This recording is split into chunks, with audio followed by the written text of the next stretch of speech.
jobs are missing. Mr. Anitej Rawlingam and Ashwin, who are too busy to, you know, do Premier League pre-game anymore. So we decided to take matters in our own hands and give you a Liverpool 3 hours of just Liverpool talk. Yeah, It, Liverpool pregame. this is Liverpool pre-game from now on. But yeah, um, let's start off with Liverpool, I guess. What have you been making of about the Anfield form, Champions League form in contrast, and whatever? What are the thoughts?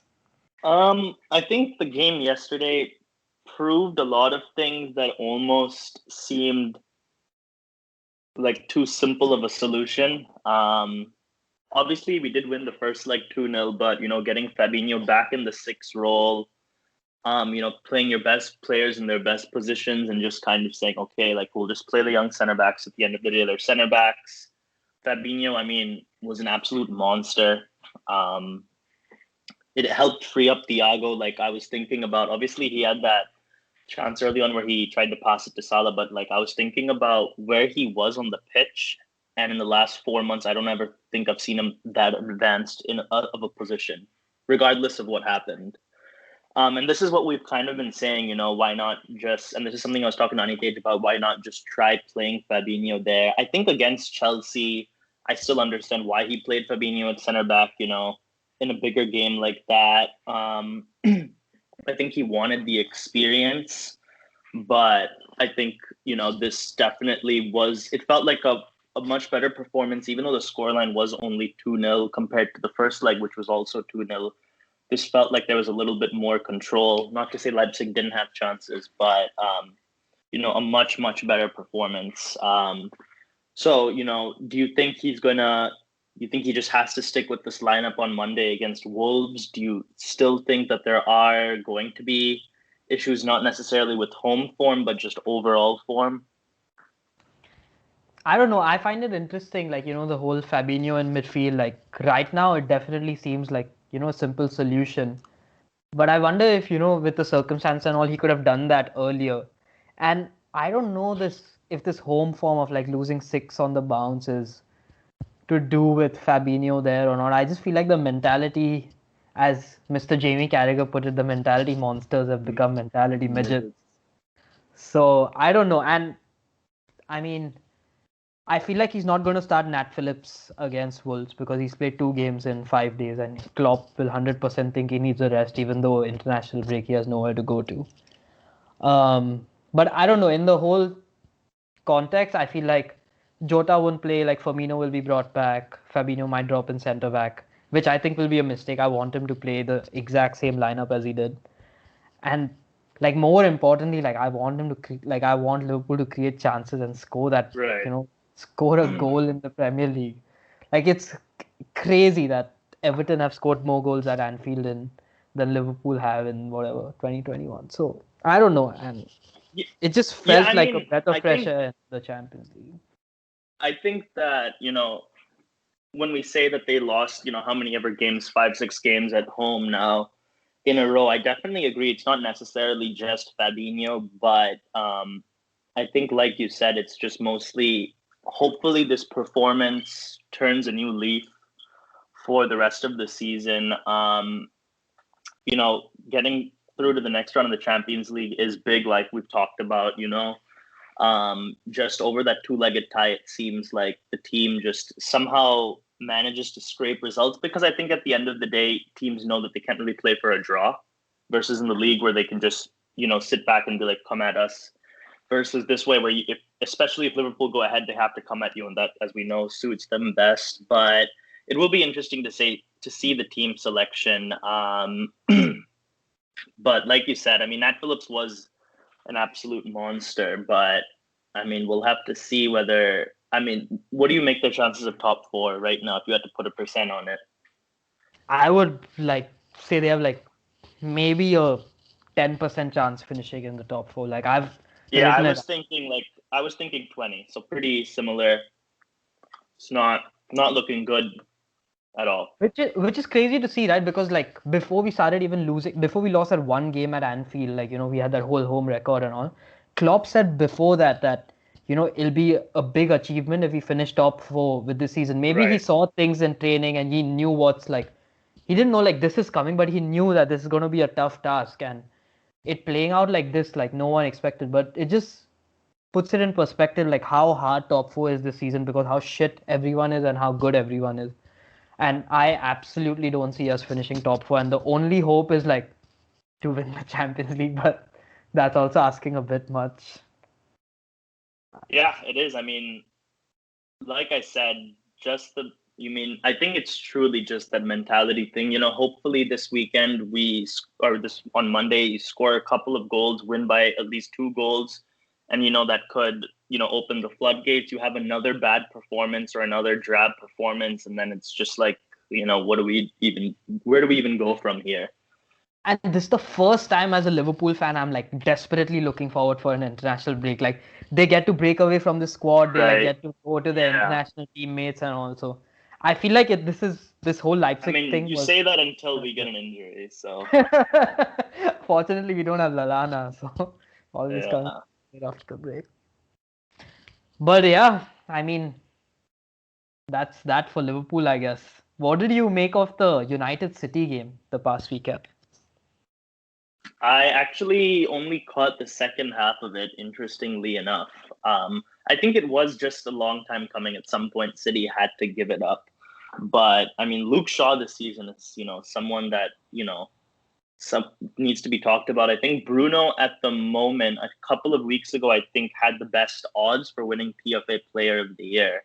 And his record speaks for himself. But right behind Bruno, Luke Shaw's season this year, especially after buying, Alex Tesh, has been, insane. So that is something that is good to see, and somehow England keep adding to those actual wingbacks. But I mean, as City showed yesterday, that United game wasn't, any any spot of bother, and they just extended their lead back to 14 points. As well. And it just seems like whoever they really play at this point, it doesn't matter. Aguero, I keep thinking, at some point Pep is going to start him for one of these league games. He just cannot get a start. Yeah, it's crazy. Like Jesus is not starting. Like you just get Aguero in, right? Like as a natural replacement. Right. And he's starting Bernardo Silva at number 9, which is like unheard of. And I don't know, like United, they've been so shit like the last 7, 8 games. They're just Yeah. drawing and they're like maybe picking up like one win here and there. The last win before this was against Newcastle, and otherwise they've drawn to West Brom, Crystal Palace, and whatnot. So like I was reading somewhere where like how it shows how important Pogba is, if he's on his A game, because that whole run they had was where Pogba was playing really good. He was scoring Right. those Right. important goals. So They what just do have you no make? creativity Like from like the absolutely center zero mid. creativity, right? Yeah. Yeah. And like Bruno can only do so much as like the best player in that squad. So what do you think like no, I'm not saying they won't finish top four, but do you think it'll be like comfortable for them? Because it's pretty tight up there. They're only like 6 points ahead of West Ham when West Ham have a game in hand, and they play West Ham this weekend. I just feel like you said, it's definitely not going to be comfortable, but it feels like they have just about enough to scrape through and get it. Leicester's looked very hot and cold as they did towards the end of last season. Once again, the injuries are not helping them. Harvey Barnes, I think, is out for the season. Madison's out. Vardy, I mean, as I have him on Fantrax, I'm not sure he's scored since he's come back. Like, they do. James Justin's obviously gone. Fofana's back, so that's good. Once again, I mean, it's going to be really, really tight. I think, these games against each other are going to be the big ones. And that's why that win against City was so big for United. But, yeah, this game against West Ham should be a really exciting one. And Chelsea, you feel like with Tuchel are just going to get the job done in a very professional manner. If you look at the teams that they've played, and for them to still have not conceded a goal is also just so impressive, with Thiago Silva also being out. I think the center mids, especially like Conte against Liverpool, and then Werner seems to have found his feet, so that's also really impressive. But if I had if I had to bet on it, I think United just pull through probably to the top four. What about you? But I mean, for me, like they will finish top four maybe, but like coming back to Chelsea, they have been like I don't know. Yeah, It just shows like so the amount invested in a squad. Obviously, after City, it's Chelsea, right? right. And like it just shows that a good manager like who has a lot of experience what he can do with good players like with Yeah, Lampard these guys just didn't know what they were doing or where they were like Lampard one thing I give it to him like he brought out the best in his youngsters and all but he wasn't able to do that with the seasoned players and right now Rudiger, Marcus Alonso, like Kai Havertz the game he had the previous yeah. game he played forget who he played Everton. yeah, they played Everton, and what a game! Like that showed he's a 80 million signing. So it's kind of scary with the talent they have, but only thing I feel bad for Pulisic because like I think he's gonna Yeah, leave this same. season. But like Yeah, I Chelsea and mean, United, I think are sure shot, but that fourth place, as you said, I think is still up for grabs. like you said though, I think the experience is truly what made the difference because he was probably able to just come in, look at the squad, and be like, okay, this is not my preferred formation, but this is the formation that's going to get the best out of the players, and especially in a formation such as a 3-4-3 or 3-4-2-1 or whatever they play, it feels like everyone has a very specific duty and a specific job and responsibility to follow. And they've all definitely been performing. And his goal is probably just get them through to the top four. But yeah, that fourth spot. As long as I mean, at this rate, it's not looking very likely. But hopefully Everton don't manage to finish above us as well. That I won't think they be are going good. to this season. Yeah, I mean, we would just have to go on a run where we win like 8 of the last 10 games or something for that not to happen, and that's probably not Even going to then, happen. I was doing obviously like I like doing the calculations and whatever, but even if we win the next 8 out of the 10 games, we don't like I think 6 out of the last 10 seasons we don't finish top four. So we are Yeah, like we are in that bad a spot. The only thing that's going on for us is like everyone else is shit too. right, We are just like, but it also shows like how good we were in the first half of the season because after losing 6 games in a row at home, we are still like in wherever we are. yeah. Um, I mean, if you would think that if as long as you just didn't lose half those games and even half of them, you managed to get a draw, right. and and I think that's probably going to be the difference maker this season. Is just the fact that like for all the injuries, for all of those things that have happened, you expect like those games at home against Brighton, West Brom, whatnot. You got to win at the end of the day, some way or the other.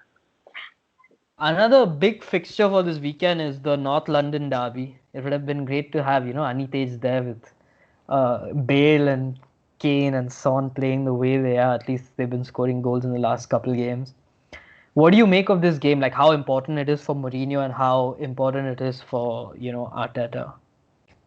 I mean, I think that for Mourinho,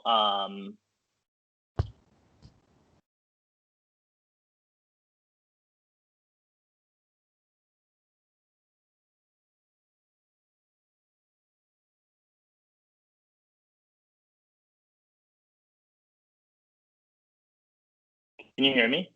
Yeah. Okay, my recording stopped for a second. I'm just gonna clap again. For Mourinho, I think it probably is slightly more important just because they are trying to make that late bid for the top four. It seems like the results have started to come back, and I think this is something we've all been saying. How dependent they are on that whole Kane Son combination. Bale has found some form, which is really really good to see for him and them. But they probably need a win to stay relevant within this race. You don't want to be falling behind, and it will be kind of something for them to put down, and especially for Mourinho because supposing they don't finish top four, what are you really going to do with Mourinho at this point? You know, Yeah, that's what I was going to say. Like, I feel like this is a extremely important game for Mourinho because they've won 3 on the bounce, and this it's start of a run, and this is the last game before the international break. And if they win this game, like yeah, Potentially they're on 48 points, so which is, right below Chelsea, like 2 points below Chelsea. So they're in the thick of it, and the way his players are performing, they've scored 9 goals in the last 3 games. So this is huge, and like even though he has some injuries at his wing back positions or whatnot, he's got good replacements. Squad is good. So I think this is huge for them. But like on the other side, Arsenal are just so choppy. Like they've got results here and there. It's like loss, win, draw in the last 5 fixtures, and I don't know with them, like, what they are showing. And it's like for Arteta, it's okay to take a loss, even though it's the North London derby or whatever. But for Right. Mourinho, It with the way seems they're playing, I would definitely like put my money on them.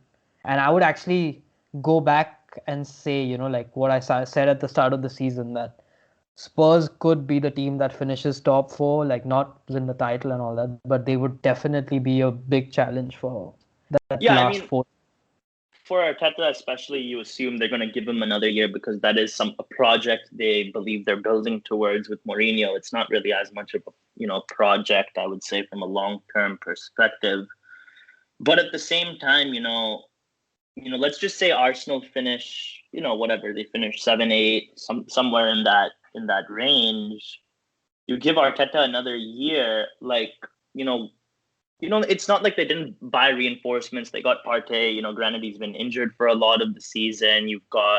They bought Gabriel, but it just doesn't feel like, honestly, on their day. Obviously, when like Smith Rowe started playing, it seemed like they started scoring some good goals, but it just feels like they're just still miles and miles away from the other teams at the top. So do you think that's once again maybe like switching Lampard for Tuchel would solve the solution? Do you think it's truly just the talent? I feel like the squad it's good. Like, I mean, I don't think a simple switch like Lampard to Tuchel will change that, because the Chelsea squad is Right. unbelievable on paper and Arsenal is nowhere close to that. But honestly, like the only manager that comes to mind who can make a difference would be like a person like Klopp coming in.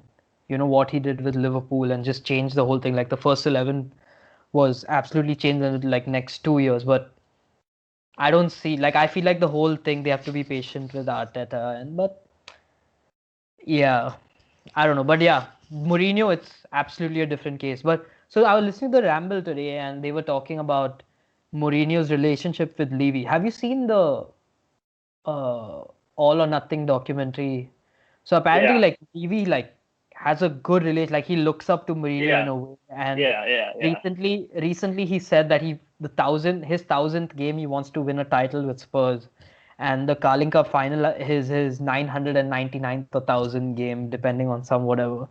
So I mean, if he even wins the Carling Cup and maybe finishes outside top four, honestly, like it's still a good season. Like they're winning silverware after years or whatever, and Europa is not out of sights. And he's already said that winning Europa is as much of a target as like finishing in the top four. But suddenly it's all clicking for them, so I don't put either past them. Yeah. I would still say, yeah, I mean, I think it's truly just going to come down to Kane and Son stay fit rest of the season and continue this form. Definitely anything can happen. But yeah, no, it's definitely a fair statement. If they get some sort of silverware, maybe Mourinho finds his way to another year. But yeah, they yeah, in the actual documentary, I was definitely a fan of him talking about what a legend he is, and all, all of that crap. But one question I have for you, so Haaland obviously, is ridiculous. We've all established that. So he hit 20 Champions League goals yesterday, right? It only took him 14 games. And this is in the history of the Champions League. Okay. Um, who held the record for fewest games needed to hit 20 Champions League goals before that? Any Mbappe. idea? No, he's not in the top five. Because he had Uh, Monaco and stuff, even though he was a beast, but he probably still took a while. Brazilian Ronaldo. No. I'll give you a hint. It's actually a Premier League player. Torres. No. Michael Owen. No. Played his whole career in England. Rooney. No. What the fuck? Still plays in England. Still, like to this date. Yeah. Oh wait, I'll get this. Give me like 3 seconds.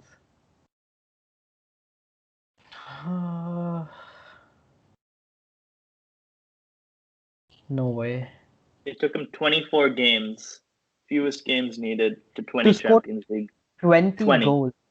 in the Champions League. I'm assuming qualifiers obviously don't count.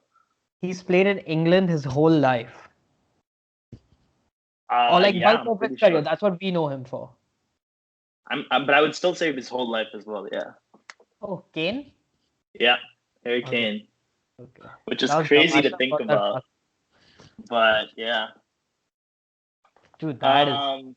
that is unbelievable. But like, Yeah. what is Erling Haaland?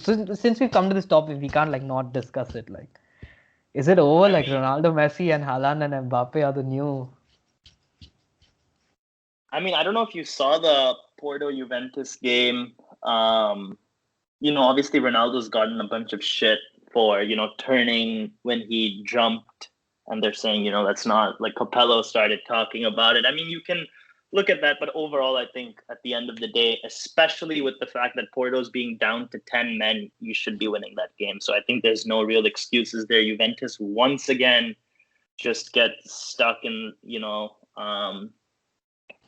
before the semis, and I mean even the quarters. And Barca as well once again. So it's the first time since 2005 that But neither. And who won it that year? and Liverpool beat a German team in round of 16. Yeah. So Do you think we Liverpool shall. fans are like the most delusional and eternally optimistic people in the world? Yeah, definite. I would say definitely the eternally optimist. Delusional to definitely a point. Like I saw some Liverpool fan talking about the Atletico game last year, and he like commented on some post, and he was just like, "I know this game's over, but let's be real. Because of COVID, this game should have never happened." I'm just like, dude, just accept that you lost. Yeah, but like on the Haaland and Mbappe topic, dude, like, do you think that they have, like, Owen Hargreaves was saying that, or someone was saying that Mbappe, like, he trained Mbappe or played with Mbappe, some guy, and he said, like, it'll take years for him to get on the level of, like, Ronaldo and Messi. He's, like, still nowhere. Like, he has the talent, maybe, but he's not, like, there at all. But the numbers him and Haaland are reaching right now is, like, absurd. So, like, I think the biggest thing would just be what makes Ronaldo and Messi, so great is just the longevity of their actual careers. Like, Haaland and Mbappe have been doing it for a couple years. Even if they do it for a couple more years, think about how long Ronaldo and Messi have done it, and still keeping up the same amount of goals, especially for Ronaldo and then Messi. So I still think neither of them will probably reach those heights. It's just more so of reaching, I guess, heights that are still that much better than the rest relative to everyone else. I mean, But Haaland is coming to Liverpool, so watch out. yeah, we'll see about that. I have nothing else. We just pack it up. Yeah, that was a quick 25-minute episode. See you guys, and be prepared for more More well content. well rehearsed episodes like these. Okay, stop.